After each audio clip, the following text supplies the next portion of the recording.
Hey, ¿qué más, viajeros existenciales? Bienvenidos a un nuevo capítulo del Psicólogo de Psiconauta. Este es el primer video podcast y bueno, aquí tengo un invitado muy especial que lo conocí por medio de la FIPE, de la Federación Iberoamericana de Psicodélicos y Enteógenos.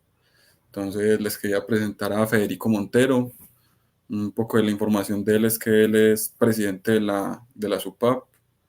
Mm, También es cofundador de la misma FIPE y él trabaja con psicodélicos actualmente.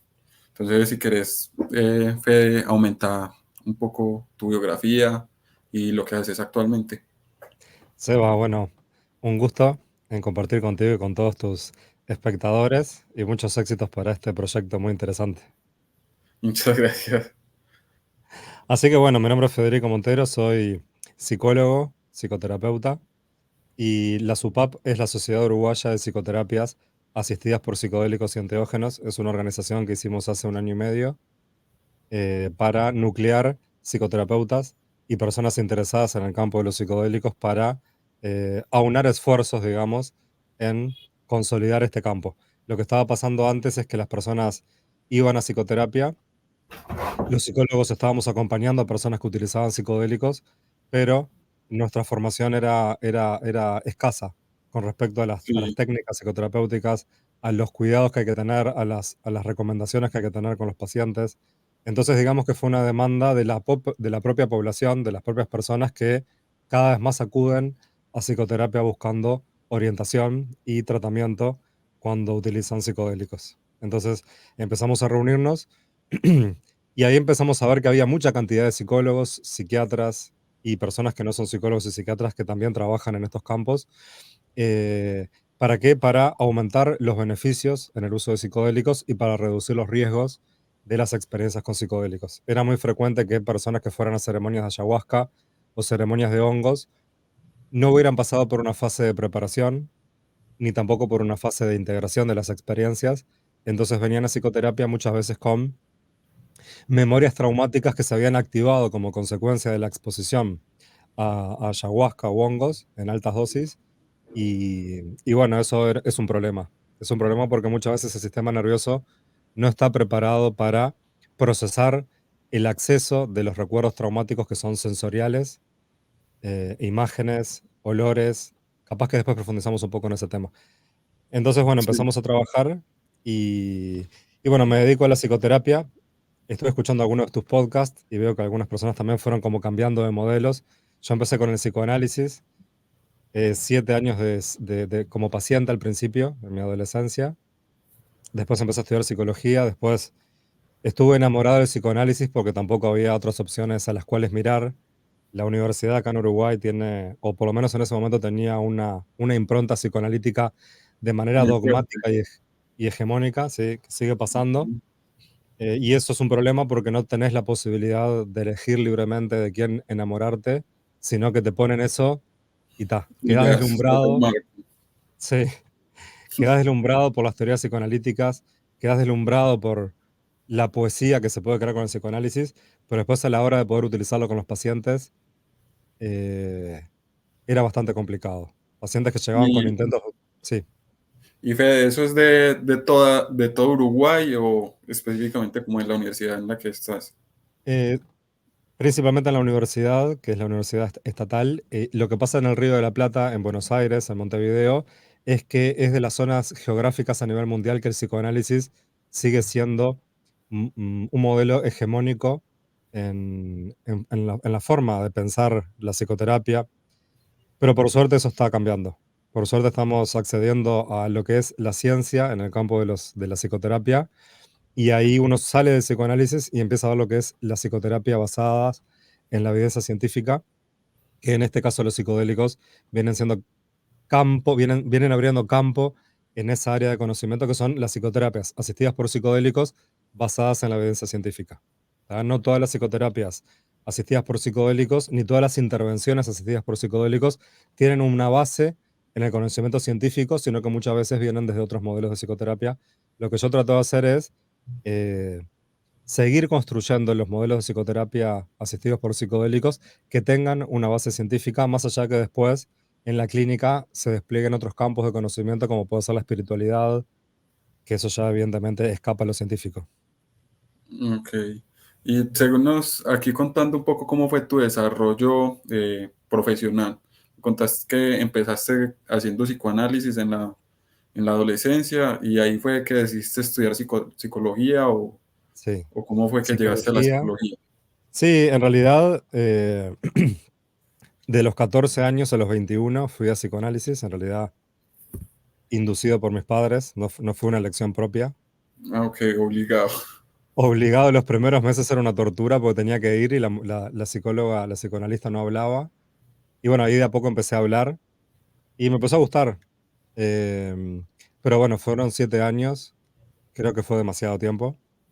Y, y después ahí quise hacer psicología, empecé a hacer psicología. El psicoanálisis siempre me encantó, me encantan el pensamiento de Melanie Klein, Otto Kemper, vinculados con cuestiones de los trastornos de personalidad. Y después, bueno, estudié psicoterapia focal psicoanalítica, un modelo que surgió en los años 40 en Estados Unidos y no era un modelo de psicoanálisis hegemónico, sino que era un modelo de psicoterapia enfocada en resolver los problemas de la vida cotidiana. Cuando empecé a trabajar en un hospital psiquiátrico después de que me recibí, estuve 1 año y medio, ahí fue una gran desilusión porque, claro, desde el punto de vista del psicoanálisis podía crear muchas teorías, muchos modelos, hipótesis, pero a la hora de ponerlo en práctica, en lo concreto de la tarea psicoterapéutica, de ayudar a que las personas alivien su sufrimiento, era muy difícil. Y ahí empecé a encontrar los modelos cognitivo-conductuales, que eran casi un pecado en estos países. Eh, y bueno, empecé a estudiar modelos cognitivo-conductuales y ahí empecé a enfocarme en otros modelos basados en la evidencia científica, como son psicoterapias basadas en el reprocesamiento de memorias traumáticas, como son EMDR, que es una técnica que ayuda bastante a ayudar al sistema nervioso a digerir eventos traumáticos que uno experimentó desde que es niño y que siguen generando un efecto en el procesamiento de la experiencia en el presente. Y bueno, ahí seguí con estos modelos, aparecieron los psicodélicos que cambiaron mi vida radicalmente Sí, y ahí, contanos un poco cómo sí. aparecieron esos. ¿Cómo fue que llegaste a este tema de los psicodélicos? En realidad, yo siempre tuve muchos prejuicios porque mi familia tuvo muchos prejuicios con el tema de las drogas. Lo único que había probado antes de los psicodélicos era marihuana y cocaína un par de veces y me generó mucha angustia, mucho sufrimiento, no probé más. Y me di cuenta del potencial adictivo que tenía en mí. Después que terminé la universidad, más o menos a los 26, 27, en una experiencia, en una fiesta electrónica, me acuerdo, que ya había planificado antes, tomé la primera pastilla de éxtasis y eso fue un antes y un después. O sea, tomar esa primera pastilla de éxtasis fue pasar una línea de la cual nunca volví antes, sino que fue un paso en mi comprensión de la experiencia, de la vida, de mi propio cuerpo, de los sentidos principalmente. Hasta ese momento yo vivía en un mundo puramente mental. Para mí, la existencia era mente, pensamientos, ideas, hipótesis, suposiciones. Venía muy incidido por el psicoanálisis durante unos cuantos años, más de una década, y venía como todo pensamiento. Algo de emociones, algo de sentimientos, pero la vida se había convertido en obsesiones mentales. Y esa experiencia con el éxtasis fue conectarme por primera vez con el cuerpo, con las sensaciones corporales, con sentir los sonidos, sentir sensaciones de placer, de calor, de temperatura, experimentar los colores, me acuerdo que fue hermoso, las luces, los láseres en esa fiesta, Sí. y eso fue espectacular. Fue un antes y un después. Eso fue en el 2012. Ahí tuve un periodo de enamoramiento con el MDMA durante 2, 3 años. A todo el mundo le decía, tenés que consumir MDMA. Ya esa era la recomendación. Toma MMA y te cambiará la vida. Sí. No a los pacientes, ¿no? Sino amigos, conocidos, A mí colegas. sí. Y ahí, bueno, como dicen, ¿no? Que hay un periodo de enamoramiento con el éxtasis. Después ese enamoramiento se fue yendo, se fue diluyendo porque lo que tenía para enseñarme me lo enseñó en un primer momento y después ya las experiencias no comenzaron a ser agradables. Entonces, después probé con el LSD, dije, vamos a ver qué pasa con el LSD. Y la verdad que es espectacular. Es decir, Sí. el nivel de comprensión que uno tiene, y además que es un tipo de comprensión sensorial. Eso es lo más interesante, que a veces uno cree que la comprensión es en términos de pensamiento, en términos de significado, pero estas experiencias te hacen comprender que la existencia tiene que ver con el sentir, con el percibir, con todo el organismo y con la cantidad de recursos que tiene nuestro cuerpo para poder experimentar la existencia. Eso me parece maravilloso. Y después, eso fue como el 2014, los pacientes llegaban, varias personas habían tenido experiencia con ayahuasca. Y claro, Ok. llegaban al consultorio y me contaban cosas que yo no tenía la capacidad para poder procesarlo, comprenderlo. Me di cuenta años después que a esos pacientes yo no los podía escuchar. Ellos me contaban de las ceremonias, pero para mí era información de momentos de su vida en el cuales habían estado drogados con algo y tenían experiencias que yo como terapeuta no podía hacer nada más que escuchar, pero escuchándolo sin la capacidad para poder comprenderlo. Entonces la información pasaba y no podía ayudarlos. Ok. No podía como comprender de qué se trataba todo eso. Eran como experiencias psicóticas que uno puede tomar si uno no conoce pues del tema. No es un Claro, brote psicótico momentáneo por el uso de la sustancia. claro, hablando de espíritus, hablando de seres, hablando de extraterrestres, mi Mm, sistema cognitivo trataba de encasillar eso en categorías del DSM-4 o de sí, trastornos que había aprendido, pero claro, no tenía sentido tampoco. Entonces, esas personas, después viendo algunos documentales sobre el DMT, la molécula del espíritu, había una cantidad de científicos hablando sobre el beneficio del DMT. Entonces dije, bueno, si es por la ciencia, vamos a ver cómo es eso de la ayahuasca. Y al probar la ayahuasca fue un cambio radical en mi existencia. Es decir, esa noche reprocesé una cantidad de traumas que no era consciente que tenía en mi cuerpo, en mi sistema sí, nervioso. Y esa mañana fue la primera vez que sentí paz en mi vida. Había estado 30 años, 32, 33 años de mi vida, en estados de ansiedad, en estados de preocupación, en estados de rumiación mental, permanentemente enfocándome en el futuro y tratando de resolver mi vida a partir del pensamiento, de la lógica, de la cognición, más racional, abstracta, analítica, materialista. Y a partir de esa experiencia con ayahuasca, también hubo yopo y hubo bufo alvarius ese fin de semana. Empecé a entender cómo puede ser que yo esté haciendo psicoterapias que no producen este efecto, existiendo estos componentes que sí producen estos efectos. Es decir, estamos haciendo que la gente se exponga a psicoterapias que muchas veces no tienen efecto o son efectos muy reducidos o no están encontrando lo que necesitan, cuando sí existen componentes en la naturaleza que tienen esta capacidad para hacer que el sistema nervioso entre en estados de calma, de tranquilidad, de serenidad. Entonces, a partir de ahí, 2017, dije, tengo que enfocarme en este tema. Mi vida a partir de ahí empezó a hacer foco en los psicodélicos, los enteógenos en el campo de la psicoterapia. Y bueno, acá estamos. sí. O sea, ya en esto ya es como 7 años, según mis cuentas, casi 7 años con el 2024. Fue cómo pasó el tiempo.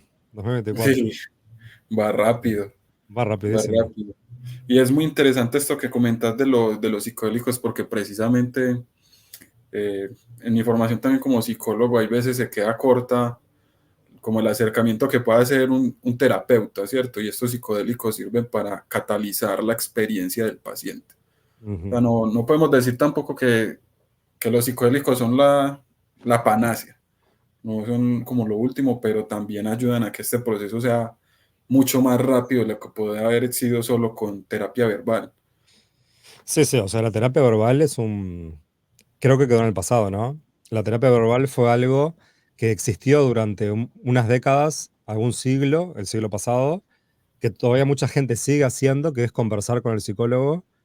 Pero ¿hasta qué punto el verbo, la palabra, el lenguaje, el significado impactan en la vida de las personas? O sea, impactan, por supuesto que sí, pero lo que más impacta son las experiencias corporales, experiencias sensoriales, experiencias propiamente del cuerpo, de la carne, que después se conceptualizan, que después se significan. O sea que si nos quedamos solamente conversando, estamos restringiendo las posibilidades al mínimo. La La existencia punta del iceberg. es la punta del iceberg, claro, y no importa el modelo de psicoterapia que utilicemos, porque a veces los psicoanalistas se atribuyen de que tienen como técnicas o herramientas que parecerían ser que encuentran algo único y después nos damos cuenta de que no, de que los psicodélicos tienen una potencia que derrumba cualquier modelo de psicoterapia. Los psicodélicos tienen una potencia que derrumban cualquier técnica y nada puede ser sostenido como un dogma después. Eso es lo bueno de los psicodélicos, que nos ayudan a desconfiar de los propios modelos que uno tiene internalizados.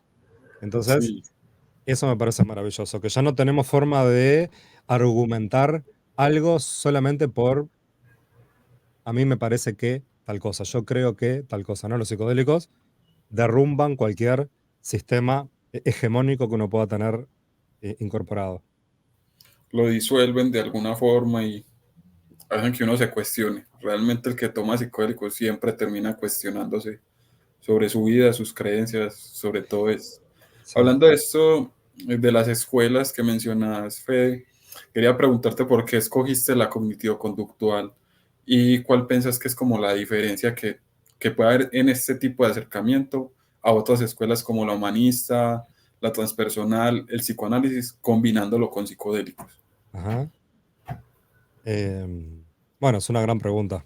Esa respuesta implicaría años de estudio y complejo, ¿no? Pero bueno, vamos a hacer algunas ideas que se me ocurren con respecto a eso. Ok. Yo creo que cualquier modelo de psicoterapia son construcciones humanas, son desarrollos tecnológicos basados en conjuntos de humanos que se juntaron y empezaron a autocrear sistemas de pensamiento, ¿no? Algunos basados en la ciencia, otros basados en otros modelos no científicos, pero en definitiva son construcciones humanas. Y al ser construcciones humanas siempre tienen sesgos, siempre tienen limitaciones, siempre los humanos podemos ver un aspecto de la realidad y otros aspectos de la realidad y de las realidades no los podemos ver. O sea que es imposible sostener que un modelo de psicoterapia único sea lo que estamos necesitando. Lo que tenemos que hacer desde mi punto de vista es ampliar nuestra perspectiva y reconocer que cada modelo de psicoterapia puede aportar un elemento en la comprensión de los fenómenos que experimentamos, pero que ningún modelo va a ser único. Es decir, ya no tenemos más, por suerte, esa sumisión a los dogmas que nos hicieron creer que tenemos que apegarnos a un modelo de psicoterapia y derribar todos los otros modelos de psicoterapia. No. Un modelo de psicoterapia es una verdad relativa y dependiente a la producción de ese conocimiento, pero necesitamos estar abiertos a otras realidades, a otras posibilidades, y ahí los psicodélicos nos ayudan mucho a encarnar en nuestra existencia otras percepciones. Em, entonces, en realidad elegí el modelo cognitivo-conductual porque era demasiado psicoanálisis. Es decir, había estado expuesto a más de 15 años de psicoanálisis. Me parecía un exceso de palabra, un exceso que ya no tenía sentido, donde todo era posible, donde un concepto era definido por un autor de una forma, otro autor lo definía de otra forma, otro autor lo definía de una forma distinta. Entonces los conceptos y los fenómenos eran multideterminados por el significado que cada uno le daba. Y era todo tan ambiguo que no tenía tanto sentido, porque todo podía ser posible. Los modelos cognitivo-conductuales, lo bueno es que como base, ¿no? Yo no hago psicoterapia cognitivo-conductual clásica, para nada, sino que es una base en el cual poder comprender que la ciencia tiene algo para aportar sobre el funcionamiento del humano. Y más en este campo de los psicodélicos, que gracias a la ciencia es que los psicodélicos han surgido nuevamente. Si no fuera por los estudios científicos que se hicieron en Estados Unidos, en Europa, no estaríamos en esta segunda revolución psicodélica occidental, digamos. Entonces, para ser coherentes con el sistema, si utilizamos la evidencia científica de los psicodélicos, también tenemos que utilizar evidencia científica de los modelos de psicoterapia. Porque no tiene sentido que yo lea ciencia psicodélica, qué pasa en el cerebro, qué pasa no sé cuánto, y no estudie los modelos de psicoterapia basados en la evidencia científica como son los modelos cognitivo-conductuales. Entonces, tiene que haber un nivel de coherencia entre lo que yo hago y también cómo siento, cómo pienso, cómo proceso. Creo que los modelos cognitivo-conductuales son una base que nos permiten entender cantidad de factores comunes que tenemos entre los humanos, entre los mamíferos y compartimos con los perros, con los gatos, con las ratas, con los cerdos. Somos muy parecidos. Nos venden la ilusión de que somos seres únicos y de que somos singulares y que tenemos algo, bueno, y eso puede ser verdadero, pero también tenemos mucho más factores comunes.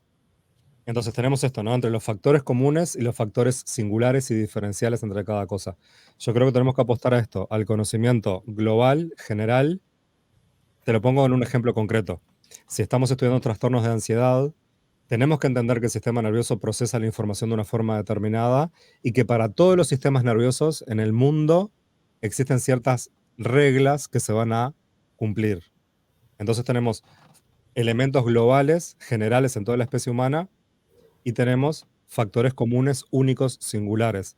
Las psicoterapias no pueden estar enfocadas solamente en lo único, singular y específico, sino que también tienen que estar enfocadas en los factores comunes que tenés entre vos, que tengo entre yo y otra persona en común. Como por ejemplo, la regulación del sistema nervioso simpático, la regulación del sistema nervioso parasimpático, cómo las técnicas conductuales de reducción de la ansiedad funcionan en las personas. No todo puede ser verbal. Primero tenemos que modificar cómo el sistema nervioso procesa la información. Si nos sentimos en calma, si nos sentimos seguros, o en contraposición, hemos estado toda la vida sintiendo ansiedad, sintiendo que el sistema nervioso estaba en permanente estado de alerta, y ahí nos vamos introduciendo en lo que son las consecuencias de la traumatización crónica. Los seres humanos hemos estado expuestos a traumas desde que nacimos, incluso desde que estábamos ahí En gestándonos, gestación. sí, claro, exponiéndonos a estrés, sufrimiento, hormonas del estrés que se segregaban en el cuerpo de nuestras madres, producto de la interacción con un mundo difícil, estresante. Entonces, a partir de ahí nos empezamos a estresar, traumatizar y después cuando nacimos, cantidad de experiencias de maltrato, discriminación, abusos, torturas, intrusión de las instituciones en nuestros propios cuerpos, la intrusión de la cultura, del lenguaje, todo eso nos va modelando, condicionando, limitando la comprensión de nuestra propia experiencia. Y al final terminamos percibiendo la realidad de una forma totalmente condicionada, totalmente aprendida, y cuando eso se repite de forma refleja, por reflejos condicionados, que se llaman, nuestra existencia se limitó. Lo que hacen los psicodélicos es derrumbar los reflejos. Es decir, todo aquello aprendido por condicionamiento, por repetición, por repetición, por repetición, nuestra propia identidad es el producto de la repetición. Lo que hacen los psicodélicos es diluir los reflejos condicionados y permitirnos sorprender con lo que aparece, con lo que emerge naturalmente. Por eso se habla de que tenemos una personalidad que es el producto del aprendizaje y hay aspectos de nuestro ser, aspectos de nuestra existencia que no están condicionados, sino que son emergentes de nuestra identidad, valores únicos, formas de percibir la existencia únicas que nos componen a nosotros como seres específicos y los psicodélicos nos van ayudando a encontrar esa naturaleza más singular, por decirlo de alguna manera, más única. Ok. Ya ni sé qué me habías preguntado al principio, pero nos fuimos por las ramas. No, era relacionado sobre eso, porque habías escogido Ah, la eso, terapia eso. cognitivo-conductual frente a las otras. Sí. Bueno, yo creo que eso es un tema que hemos tenido durante el siglo pasado, que nos hemos formado en un modelo de psicoterapia excluyendo otros. Creo que el camino va por la integración de la psicoterapia, la integración, los factores comunes, el eclecticismo técnico, darnos cuenta que tenemos que desarrollar una caja de herramientas para trabajar con los pacientes y no seguir defendiendo ni tampoco identificándonos con modelos de psicoterapia. Porque fue muy Ujú. común y es muy común que la gente diga, bueno, yo soy psicoanalista, yo soy cognitivo-conductual, yo soy sistémico.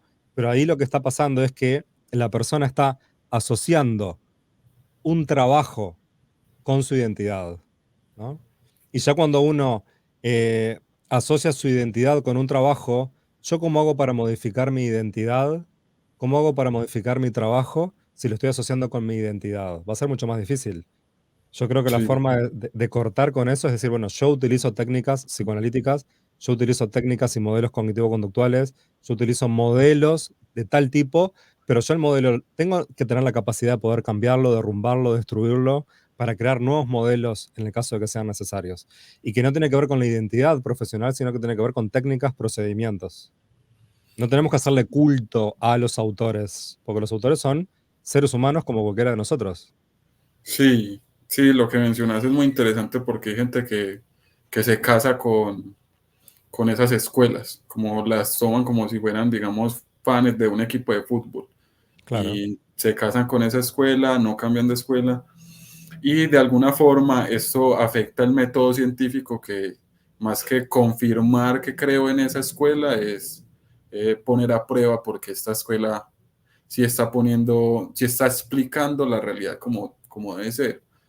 Yo también recuerdo que un profesor de la carrera siempre nos decía que en general, pues todas las escuelas de conocimiento, de psicoterapia, todas tenían algo para aportar y que la cognitivo-conductual era más basada en la evidencia porque los cognitivos conductuales eran más juiciosos con su tarea de hacer pruebas psicométricas, sistematizar la información, algo que muchas escuelas no hacen tanto, ¿cierto? Hay Ujú. escuelas que no se han dedicado tanto a una investigación más No. sistemática.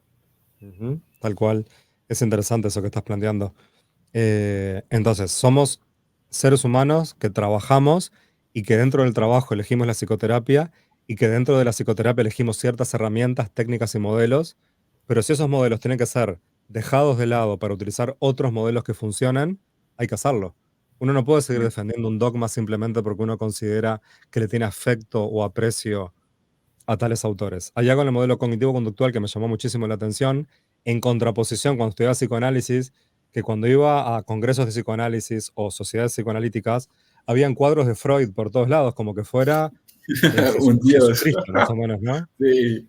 Entonces, y sin embargo, en los modelos cognitivo-conductuales encontré algo maravilloso que nunca se hizo culto a los autores. No importa quién había creado el conocimiento, no importa si fue este autor, este autor, este autor, no había cuadros, no había autores que estemos así como recibiendo casi como del más allá el afecto de ese autor para poder transmitir nuestra palabra. No, eran datos, conocimientos, no importa quién lo dijo, importa el conocimiento en sí.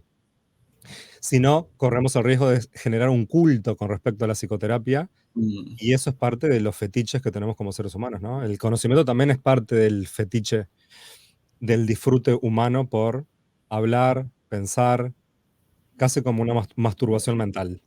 Entonces, Exactamente. a mí eso no me interesa.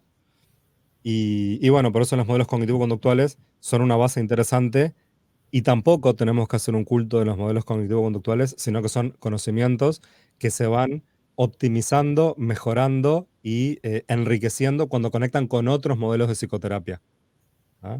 Que también se nutren.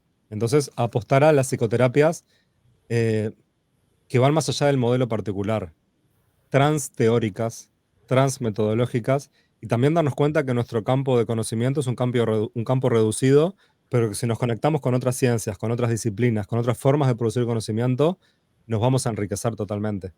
Y creo que las plantas, los hongos y los animales con DMT son un gran aliado para este proceso. Para esta reunión, como el micelio del hongo también, Claro, volver a unir el conocimiento. Y creo así que era es. algo que se veía viniendo desde hace muchos años, desde la secularización, como que cada escuela, incluso no solo en escuelas de pensamiento psicológica, sino en profesiones, todas se iban súper especializando en lo suyo y nadie concretaba con nada. Y se ve que en esta época también se están volviendo a reconectar como esas islas de conocimiento. Eso es realmente interesante. Sí. También quería preguntarte, Fede, acerca de, de tu escuela de conocimiento, ¿qué modelos, qué técnicas aplicas en combinación con los psicodélicos? Puedes Ajá. contarnos un poco cómo, en algún sentido, es la terapia contigo, Ajá. cómo integras todo esto. Sí. Es un proceso que he ido construyendo durante el tiempo, primero modificándome a mí mismo y teniendo experiencias con las plantas. Bueno, ya te digo, primero, los modelos cognitivo-conductuales sirven como base. Después, las plantas y los hongos son una gran fuente de conocimiento. Después, otros modelos de psicoterapia como EMDR, que sirve para reprocesar momentos y experiencias y memorias traumáticas. Y después hay otra línea muy interesante que se llama experiencia somática, que es es un modelo psicoterapéutico que se enfoca en el tratamiento del trauma por medio de diferentes técnicas. Lo que yo hago, que no significa que lo vaya a seguir haciendo, sino que lo que hago en este momento es acompañar personas que están utilizando microdosis de hongos o de ayahuasca. Y el enfoque que voy teniendo es el enfoque de la traumatización. ¿En qué sentido? En considerar que los comportamientos, las conductas que tenemos los humanos y que queremos modificar porque nos generan angustia, sufrimiento, limitación, tiene que ver con aprendizajes en ciertas experiencias, en ciertos acontecimientos que hemos experimentado como seres humanos en interacción con nuestra familia, con la escuela, con los compañeros, etcétera, donde hemos estado expuestos a situaciones que sobrepasaron la capacidad que tenía nuestro sistema nervioso para poder procesarlas. Esas experiencias traumáticas lo que van haciendo es generar condicionamientos en nuestra forma de pensar, sentir, comportarnos, y van estructurando una forma de percibir la existencia y de operar en la realidad de manera restringida, a partir de aquello que hemos aprendido. Y todas las otras formas, toda la plasticidad, la flexibilidad, la originalidad, se va perdiendo, se va reduciendo cada vez más. Y al final terminamos repitiendo formas de pensar, sentir, comportarnos que nos van limitando. Que uno se termina aburriendo de uno mismo. Porque de vuelta estoy pensando igual, de vuelta estoy haciendo lo mismo con esta persona, de vuelta estoy repitiendo estos patrones. Bueno, eso es el trauma. A mayor traumatización, menos flexibilidad cognitiva, menos flexibilidad emocional y conductual. A mayor flexibilidad, mayor salud, porque la persona se siente en paz. Ya estos patrones del sistema nervioso se diluyen y la persona está como más en el presente, disfrutando de la existencia o dentro de todo lo que podemos hacer en este mundo que está bastante complicado. Entonces, las psicoterapias tienen que ver con, primero, dar psicoeducación. La psicoeducación son técnicas en las cuales el conocimiento va ayudando a las personas a organizar su propia vida, su propio sufrimiento, su propio malestar. Y ese conocimiento tiene que ver con cómo, por ejemplo, existen relaciones entre la forma de pensar, la forma de sentir, la forma de comportarse. Las personas tenemos que comprender por qué nos pasa lo que nos pasa. Tenemos que tratar de entender por qué nos estamos comportando de esta forma, de comprender cuáles son las consecuencias de nuestras acciones, que cualquier acción tiene una consecuencia y que esa consecuencia va a afectarnos, empezar a comprender por qué nos comportamos como nos comportamos, por qué pensamos de esa forma, cómo esa forma de pensar se conecta con lo que sentimos, cómo muchas veces tenemos conductas evitativas de ciertos estados emocionales y tenemos conductas compulsivas y adictivas para poder evitar la soledad, el aburrimiento, la angustia, la emergencia de experiencias traumáticas. Entonces, bueno, psicoeducación, después entrenamiento en el sistema nervioso autónomo, que tiene que ver con cómo el sistema nervioso responde ante los estímulos, ya sean agradables o desagradables. El sistema nervioso está condicionado por el trauma y por lo tanto tenemos la tendencia a hiperactivarnos emocionalmente ante las situaciones que vivimos.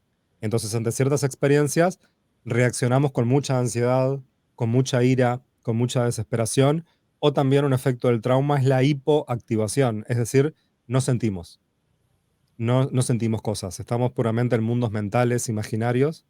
Se trabaja con la reorganización del sistema nervioso simpático y parasimpático. Después se van trabajando experiencias traumáticas. Los psicodélicos lo que van haciendo es eh, ir incrementando el nivel de experimentación con respecto a sensaciones corporales que la persona no puede manejar. Es decir, entonces lo que vamos haciendo es desarrollar recursos para que esa persona pueda regular sus estados emocionales, pueda tolerar el malestar, pueda tolerar la angustia, pueda experimentar niveles de ansiedad y pueda hacer ejercicios para regularlo. Entonces ahí la persona va empezando a creer en sí misma, empezando a creer que tiene la capacidad de poder manejar su propia experiencia. Y eso se Ujú. hace solamente practicando. Entonces la psicoterapia incluye muchos ejercicios de respiración, de relajación, de meditación, de sentir el propio cuerpo, de exponerse a situaciones difíciles para aprender recursos para poder manejar las experiencias de la vida cotidiana. Y bueno, básicamente eso, se va reprocesando el trauma y la persona va cambiando su comportamiento, es decir, va modificando sus formas de comportarse habitualmente, llevándolo a una vida mucho más espontánea, a un cambio en las relaciones con otras personas, a un cambio en las relaciones en el trabajo muchas veces, en cómo se relaciona consigo mismo, en cómo uno va descubriendo nuevas dimensiones de su propia experiencia. Somos un ser pero a su vez tenemos muchas dimensiones de nuestra propia identidad. Entonces los psicodélicos nos van mostrando que tenemos muchas capas, muchas dimensiones de procesamiento de la experiencia y la autopercepción se va modificando también. Yo no soy el mismo en este estado de conciencia que si modifico mi estado de conciencia. Voy experimentando nuevas capas de procesamiento, nuevas formas de sentir, nuevas formas de comprender. Y en definitiva eso, las psicoterapias se enfocan en incrementar la flexibilidad cognitiva, incrementar las formas diversas de pensamiento, experimentar un rango emocional mucho más amplio y no tan restrictivo, experimentar nuevas emociones agradables y nuevas emociones desagradables también, conectar con el cuerpo, sentir que el cuerpo es un lugar en el cual uno puede habitar y uno no tiene por qué irse del cuerpo, como cuando uno está disociado por el trauma, uno se va del cuerpo. Bueno, encarnarnos, sentir nuestro cuerpo.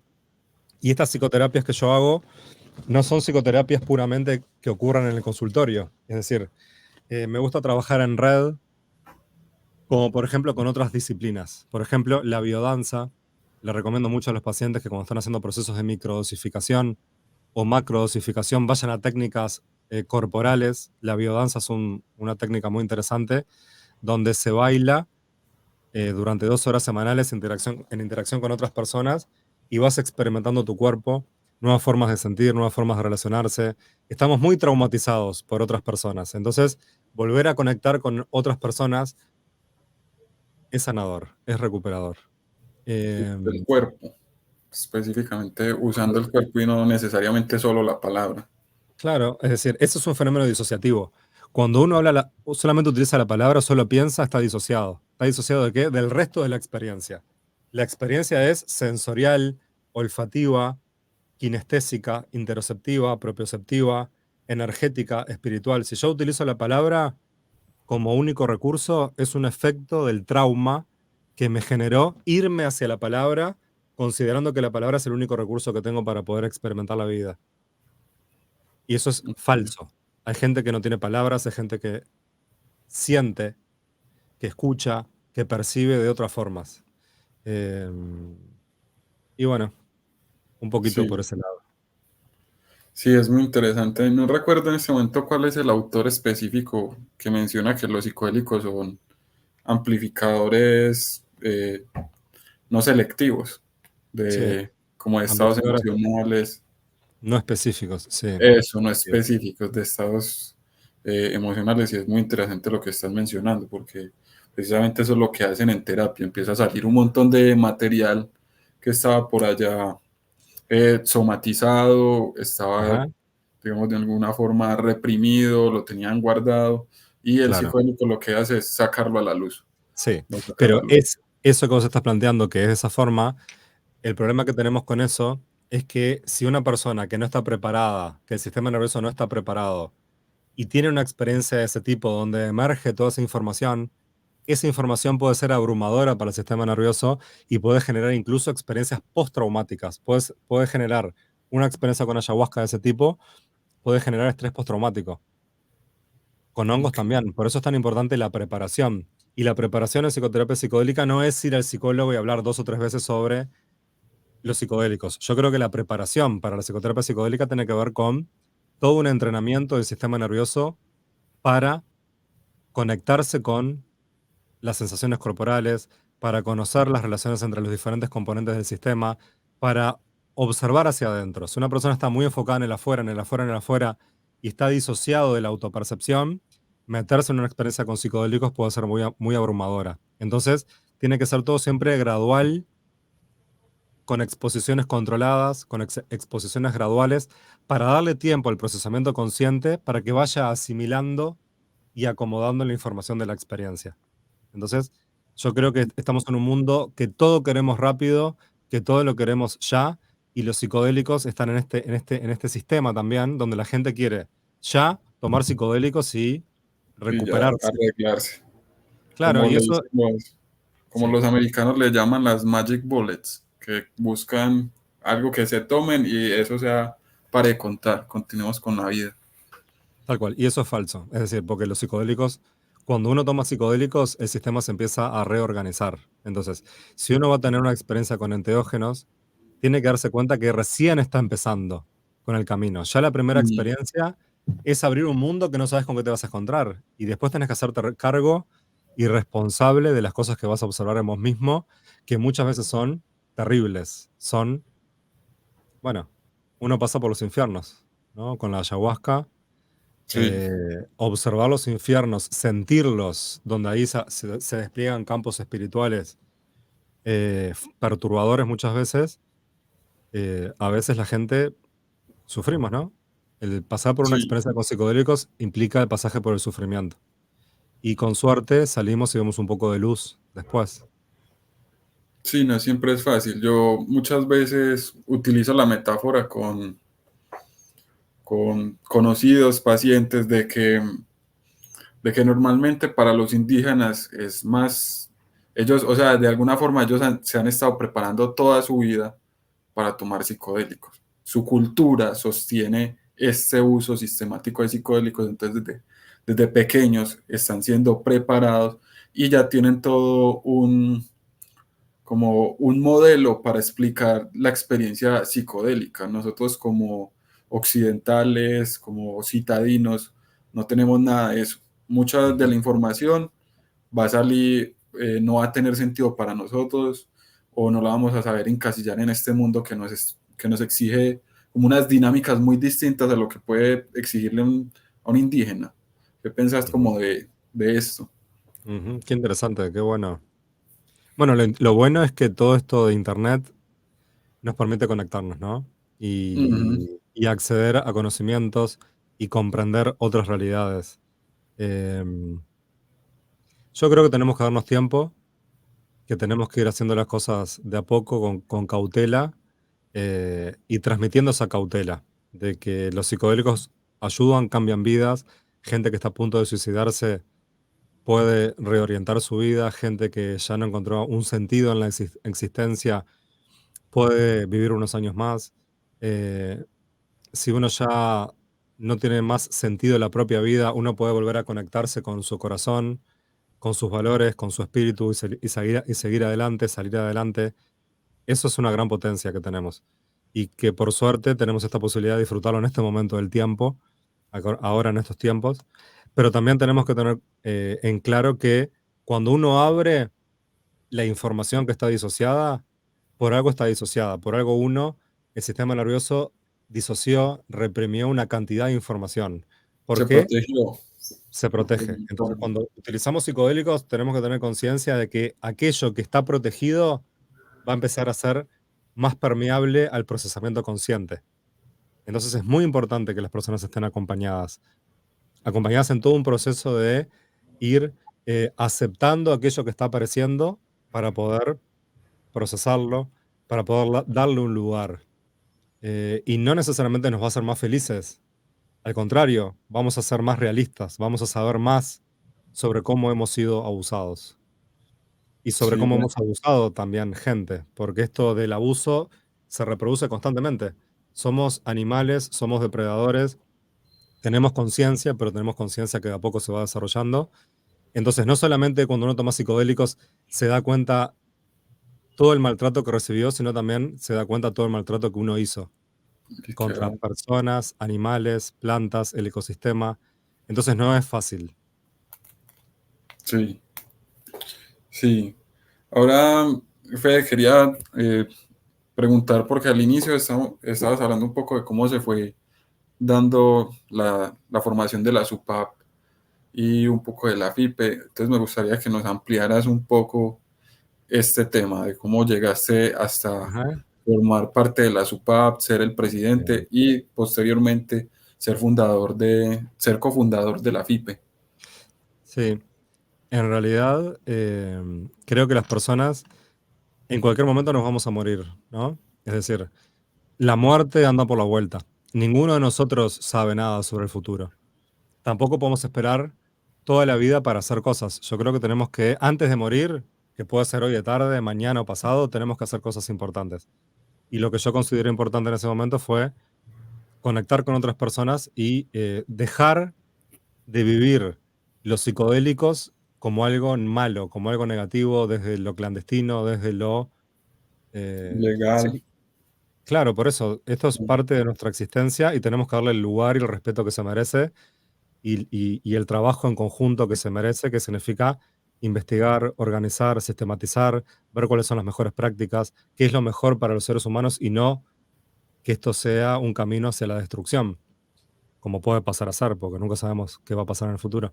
Entonces, bueno, empezamos a generar la SUPAP conectando con otra psicóloga, me acuerdo, que con Magela nos juntamos que con ella empezamos a juntarnos, nos conocimos en una formación de experiencia somática, Magela Giorgi, y ahí empezamos a conectar y empezar a decir, bueno, salgamos de estar acá separados, desunidos cada uno en sus consultorios para empezar a conectar, crear una red de profesionales y empezar a darnos cuenta de que cada uno tiene una visión y que necesitamos visiones complementarias. Entonces, algo que tiene muy interesante esta sociedad uruguaya de psicoterapias asistidas por psicodélicos enteógenos es que es una sociedad de psicoterapia, pero a diferencia del resto de sociedades de psicoterapia que hay en Uruguay, esta psicoterapia está abierta, perdón, esta sociedad está abierta a múltiples modelos de psicoterapia. Otras sociedades son o psicoanalistas, o cognitivo-conductuales, o sistémicos, o gestálticos, o bioenergéticos. Nosotros partimos de la idea de que cada modelo tiene algo para aportar y que necesitamos estar en interacción con la diferencia, con la supuesta diferencia. Entonces, capaz que habla alguien que es gestáltico con un cognitivo-conductual, con un sistémico, con un psicoanalista, que por ahora no hay muchos, y vamos dándonos cuenta de otras cuestiones. Y eso es interesante. Que ya no estamos defendiendo un modelo de psicoterapia, sino que estamos unidos por una causa común, que son cómo los psicodélicos pueden ayudarnos a experimentar una vida un poco mejor. Y bueno, ahí empezamos a formarnos y después, conociendo a otros colegas de otros países, empezamos a conectar con que otras personas también estaban haciendo lo mismo. Porque uno cree que es algo único y original y se da cuenta que al final se termina hablando, ese mismo proceso está pasando en otra parte del mundo y en otra. Estamos todos haciendo lo mismo. El tema es que estábamos desconectados sin conocernos. Y esta Federación Iberoamericana de Psicodélicos Enteógenos, el año pasado, en julio, no, ya va a ser julio del 2022, en la selva peruana con Álvaro Zárate, que dirige Microhuasca, nos juntamos allá en unas ceremonias de ayahuasca y dijimos de empezar a conectar con otras personas en a nivel de América Latina. Y bueno, ahí empezamos a conectar. Y eso es lo interesante, que los seres humanos tenemos esa tendencia a conectar con otros seres humanos para generar un traspaso de conocimiento. Y creo que la conciencia va evolucionando de esa forma. La conciencia va evolucionando en interconexión con otros organismos vivos, plantas, animales, hongos y seres humanos. Entonces, esa es la idea, conectar con otros. Y es una forma de hacer crecer como el conocimiento entre nosotros. Y también un poco yo veo que también es una forma de autoprotección. O sea, porque es muy distinto a un terapeuta que hace eso en la clandestinidad de su consultorio, en la soledad, a ya ser un conjunto de terapeutas que aprueban y que están en pro de un conocimiento que está de alguna forma basado en la evidencia. Parece que es como la ventaja de estas sociedades, de estas federaciones. Tal cual. Y además que somos los profesionales que estamos todos los días en las trincheras, trabajando en el consultorio, escuchando personas, capaz que 10, 15, 20, 30, 40 personas por semana, que se están con ganas de suicidarse, que están con depresión, que ya la vida no tiene sentido, que están hiper consumidos por las drogas.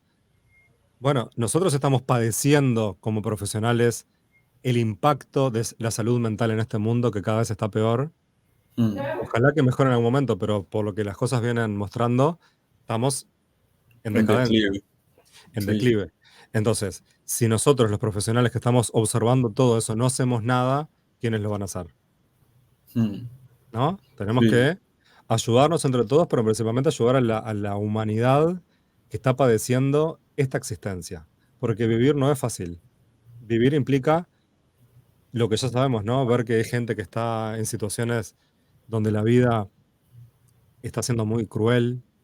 eh, y bueno, tenemos que prepararnos para el futuro también. Todos vamos a morir. Entonces, morir con la mayor calma posible creo que es algo interesante, ¿no? Por lo menos vivir con bienestar nuestra existencia, en la medida de Y lo la, posible. sí, de la forma más digna.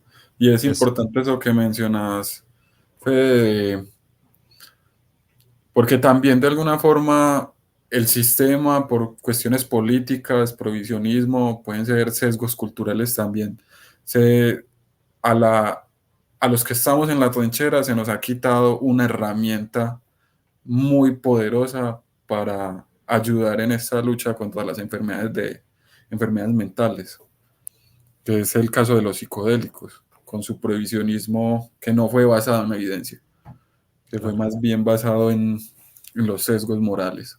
Ajá. Sí, yo creo que, bueno, em, que tenemos que aprovechar este momento para, por lo menos, vivir la vida un poco más tranquilos con la esperanza de que sí se puede. Y bueno, y cambiar las políticas, ¿no? Las políticas es parte de la transformación. Políticas que sean más respetuosas con el ambiente, más respetuosas con con el sistema vivo, con el organismo vivo, con la autonomía, con la libertad, que cada ser elija lo que quiere para su vida, en la medida de en que las condiciones lo permitan, ¿no? Pero por lo menos Sí, tener la libertad de la autodeterminación en la forma de pensar, en la forma de sentir, en la forma de experimentar la propia existencia, en la forma de experimentar las diferentes dimensiones que constituyen nuestra identidad. Em, pero bueno, sí que veremos qué va pasando en el mundo, ¿no? sí, eso lo iremos viendo. Aquí quería hacerte ya para ir cerrando unas preguntas sobre, bueno, por una parte estuve como de chismoso en tu perfil y vi que tuviste la oportunidad de ir a Denver, Mm. al evento de MAPS en Denver sobre psicodélicos, que fue, imagino que ha sido de los más grandes que se ha presentado en el mundo. Contanos un poco cómo fue esta experiencia, Bien, qué dale. tal te fue. Bueno, Denver, había estado una semana antes en Nueva York. Nueva York para mí es maravilloso. Ujú. Eh, y, y después de Denver ya el lugar mucho no me gustó. La ciudad sentía como mucha soledad, mucho aislamiento. El congreso fue espectacular, hubo 13.000 personas en un Wow. lugar que era como una especie de estadio. Nunca había entrado en un lugar tan grande, con 3 pisos, cientos de personas de un lado para otro. Para ir de un lugar a otro, ahí adentro tardabas 15 a 20 minutos caminando entre sala y otra, entre espacios, porque era gigante, enorme. Lo interesante es que había toda parte de conferencias, y había toda una parte con arte psicodélico, donde la gente podía había carpas para acostarte, había diferentes terapias con diferentes sistemas, tecnologías. Entonces estuvo Wow. bueno. Y lo impactante de eso, ¿no? Ver a tantas personas en un mismo lugar con un foco en común, por lo menos los psicodélicos. Después habrá diferencias en los intereses personales, pero bueno, fue muy impactante. Fue muy impactante ver a la cantidad de gente y conectar con cantidad de personas de América Latina. Eso fue muy lindo. Eh, Conectar con personas que estamos haciendo lo mismo. Sí, tuviste oportunidad de encontrar más gente de la federación allá en Denver. Bueno, sí, bueno, uno de los mojones centrales de la federación fue el Congreso de Denver, que con algunos colegas, eh, con Adriana, acá de Uruguay, que ella es médica de Estados Unidos, que trabaja acá en la SUPAP, y con Andrés, que vive allá en España, Portugal. Hicimos un grupo de WhatsApp y ahí empezamos a agregar personas que íbamos conociendo en el Congreso de Denver, perdón, y ahí llegamos a cerca de 80, 90 personas. Hicimos 2 o 3 reuniones, íbamos conociendo gente distinta, o sea que fue muy bueno eso. El Congreso de Denver fue algo que potenció el desarrollo de la federación. Ok. ¿Llegaron a tomar psicodélicos allá en Denver o no? Sí, Sí. eso. Qué bien. Bueno, por ejemplo, ahí en la conferencia había como 200 o 300 puestos de cosas que vendían, ¿no? Para todo tipo de cultivar hongos, etcétera. Y en una parte daban microdosis de ayahuasca, entonces unas gotitas de ayahuasca en microdosis, y después algunos chocolates con hongos muy interesantes. Y además que estaba toda esa parte diseñada para que la gente tuviera experiencias. Sí, me Había imagino con baile. música. Imagino con el arte de... Estuvo Alex Gray también en ese evento, ¿no? Alex Gray. Fue maravilloso ver los cuadros de él. El nivel de Y, detalle, el nivel de puntillismo que tienen es increíble. wow, wow, Mm, qué experiencia tan sí, espectacular, Fede. fue Bueno, otra. Sí. y ya como conclusión, Fede, quería preguntarte qué tipo de reflexiones tenés acerca del futuro de los psicodélicos a nivel mundial y en el contexto latinoamericano específicamente. Bueno, una primera algo que se está viendo y que ya hay alguna evidencia al respecto es que los psicodélicos incrementan el nivel de sugestionabilidad de las personas. Es decir, que el sistema nervioso, cuando está expuesto a psicodélicos, queda más abierto, más permeable a el discurso, las palabras que estén en el contexto. Entonces, Ujú. esto puede ser muy beneficioso o puede ser peligroso también. Por eso hay que tener cautela. ¿Tá? Entonces, cuando uno toma psicodélicos, tiene que conocer muy bien en qué contexto lo está tomando y ver qué está pasando ahí en ese lugar. Si yo voy a un lugar, a una ceremonia, estoy abierto, sugestionable, y me empiezan a hablar de tal sistema de creencias, eso puede ser peligroso, porque yo, ¿por qué tengo que estar escuchando un sistema de creencias en un estado de mucha sugestionabilidad? ¿No? Si yo voy a sanarme a mí mismo, ¿por qué me tienen que venir a hablar de tal tema? X, no importa quién sea. Eso a mí me parece que hay que tener cuidado en los lugares donde uno toma psicodélicos y darse cuenta de eso, de uno está muy sugestionado y muy sugestionable por los psicodélicos y por lo tanto el ambiente va a ser fundamental, porque en el ambiente es el lugar donde está el conocimiento que va a ser introducido en el sistema. Eso hay que tenerlo en cuenta. Eh, Sí, y bueno, yo creo que estamos viviendo con tanto sufrimiento, con tanta desesperación, con tanta tristeza y con tanto dolor, y estamos tan absortos en el consumo, en conductas adictivas como son el alcohol, el cigarrillo, el sexo, las compras, el conocimiento, el perfeccionismo, la competencia, que nuestra vida está siendo cada vez con menos sentido. Entonces los psicodélicos pueden empezar a producir un nuevo sentido en nuestras vidas, pueden empezar a reconectarnos con algún propósito y vivir unos años más. Quizás no deprimirnos tanto, no suicidarnos, no quedar totalmente absortos por las drogas, sino, bueno, ¿cuál es el sentido de la vida? ¿Para qué estamos acá? ¿Podemos dejar un mundo mejor antes de morir? ¿O dejamos lo mismo o dejamos un mundo peor? Entonces yo creo que los psicodélicos nos dan esa chance extra para poder resignificar nuestra existencia, conectar con otras personas, conectar con otros seres eh, y bueno, transitar la ujú, vida con un poco más de bienestar. sí, con más amor. Bueno, entonces eso sería todo, Fede. Yo estoy realmente agradecido por haber tenido esta conversación, en la que siempre me hago súper beneficiado de escuchar a los invitados, de conocer un poco su progreso y no, admirable el trabajo que has hecho en Uruguay y ahora el que se está construyendo con la federación. Te agradezco demasiado, Fede. Seba, bueno, muchas gracias a vos por dejarme participar en este espacio. Te felicito por el emprendimiento que estás haciendo, que tengas muchos éxitos. Y bueno, cuando quieras seguimos conversando, para mí es un gusto conversar y compartir todo esto. Voy a tomar eso como una promesa. Vale. Listo. Dale Bueno, pues, Fede. un abrazo grande a todos tus seguidores también. Muchísimas gracias y bueno, espero que disfruten este podcast como yo lo disfruté. Hasta luego, Fede. Gracias. Chau, chau.